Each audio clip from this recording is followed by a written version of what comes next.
کسانو سره د سروبي په لور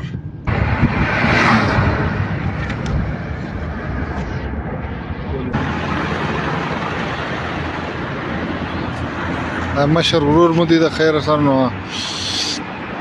ګرد د مشر ورور په واسطه دغه سره راغلی یو مای پرته د بل عبدالغفار د کراچي دی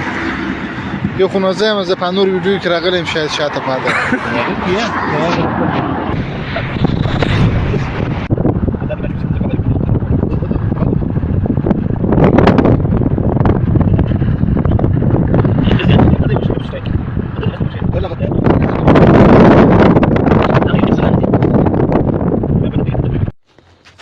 السلام علیکم بس د هدي تراول شي سروبي ته وروره پر بله خوا باندې دغه بند دی بند لا فاق دې ځای ته نه واخ دا څنګه تور ته دا سم واخ ته خدای که بدا چې مونږ کې خپل ځان ستړي کې پلیټ کې واخه بیا غمه ولګي هغه لیټ ورځي هغه کوم څه ولای څنګه خراب کړی څه څه دې